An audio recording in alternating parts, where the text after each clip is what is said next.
So I'm kind of mainly focusing. Oh no, this is the end. Sorry, this is the beginning. Right. So I'm focusing very much on Drax here, and I know some of you will be very familiar with Drax, but perhaps not with all the examples I'm giving. And we are focusing on Drax because they are one of the keynote speakers, and they're actually their talk is called "Going Negative." They'll be speaking on the 1st of October at the Net Zero Festival.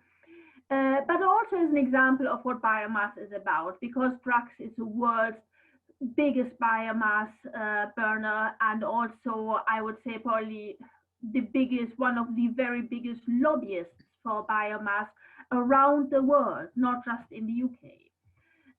So, really important to engage with this as an example of what's happening on a smaller scale as far as different companies are concerned around Europe and increasingly outside. So a quick review for those not so familiar with Drax. Who are they? Drax operate the UK's biggest power station. Drax Power Station, who used to be in the UK's biggest coal plant, still burning some coal, burns a lot more wood than any other plant in the world, really by a huge stretch. And they're also still invested in gas or operating gas power plants, smaller gas power plants, smaller but not small. And they want to build the biggest gas power facility ever built in the UK. Hopefully they won't get to, but that's their plan. So huge investor, huge fossil fuel and biomass, which is why, our slogan for protest used to be Drax stop burning all the things, because they literally burn anything except for mixed waste so far. So, yeah, they burned, so last year, and that's pretty much every year now, they burned the equivalent of 125% the UK's total annual wood production. This is from a recent banner protest. There were lots of them along the train line. Those trains are transporting the wood pellets, millions and millions of tons a year. But I thought I'd just give you a little bit of a glimpse of what this really, really means, when we're speaking of burning all this wood. So all that wood is imported. None of it comes from the UK. So looking at the different big pellet suppliers for Drax. Those are pictures by people from Dogwood Alliance, one of the US NGOs fighting to protect their forests. This is from North Carolina, and the world's biggest pellet producer by far, in Viva, one of the big suppliers of Drax, literally sourcing a lot of the pellets from the clear cutting of amazingly biodiverse forests. These forests form part of a global biodiversity hotspot. So this is perhaps the biggest and best known scandal involving Drax as far as sourcing is concerned. However, Drax also operates a growing number of its own pellet plants, also in the southeastern USA, and those pellet plants source from loblolly pine plantations. So the southern USA has seen for many decades a conversion of those beautiful forests you saw being clear cut earlier to pine plantations. So yeah, and this is really speeding up. We fear that the demand for pellets will further speed up replacing the forest with those really empty green deserts, if you like. Now, then another region in the Baltic states, I actually went to Estonia a couple of times. The first, this is Europe's biggest pellet producer, Granul Invest, and we got to look at 3 of the pellet mills. This is a photo from one of them, so you can see all sizes of whole trees again. And on the right, picture of what sadly, increasingly typical landscape in Estonia now looks like. These are not old growth forests, but forests that had been growing since the beginning, since the start of the Soviet occupation in the 1940s. So 80 plus years old forests, also really, really important for wildlife. So that's the next supplier.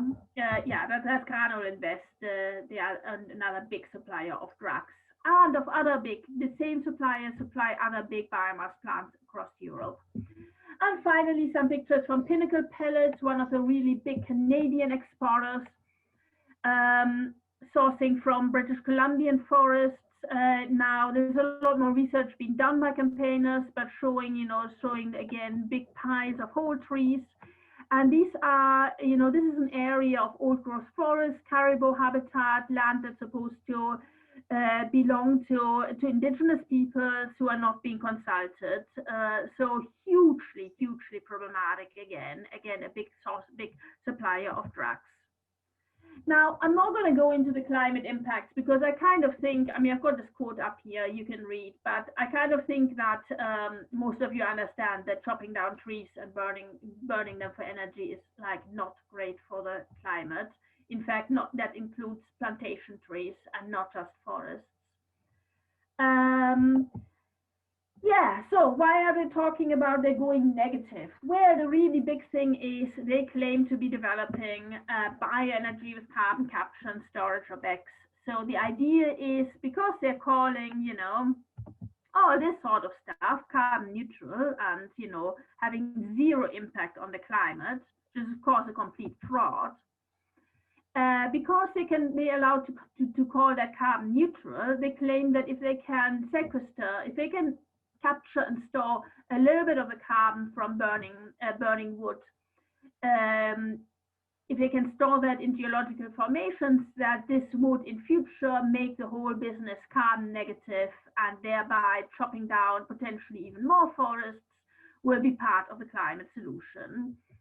Now, this is quite interesting. This is actually a photo I got from Drax's own web. I think it's from Drax's own website. Not sure, the only one. The others are all campaigner ones. And, this is kind of showing the scale of this. This is literally a shipping container, right? This is not a big pilot project. There is nothing, there is nothing really actually happening. So Drax says that they are testing capturing 1 ton of carbon per day. They're not managing to do that, and it's simply a greenwash in the hope that one day they'll get in the hope that they can convince the government to give them more subsidies, yet more money, on the premise that one day in I don't know how many years or decades they'll be able to capture carbon. And this is what BECCS is really about worldwide. So last 2 slides, very, very brief, is just to say huge increase in demand. This was even from, what's expected in 2027. Sorry, I didn't show the 2017 one. A massive increase in what's expected in terms of pellet imports, the yellow ones, and green the exports worldwide, and yet all driven by subsidies. So last year, Drax cashed in on 2.16 million in subsidies every single day for burning wood of our renewable power subsidies. And just a little bit about the campaign, our main campaign. If you want to see, how people can get, what we are mainly campaigning for as a solution is quite simple: stop the subsidies for false renewables and redirect them to stuff that's really going to help the climate. So we are part of this Cut Carbon Off Forest campaign together with NGOs from the southern United States at the moment. But this would benefit forests worldwide, and and this would include BECCS. BECCS is not getting subsidies, but we certainly don't ever want it to. Yeah, so that's a run through to watch out for Drax on the 1st of October at the Net Zero. And that's me.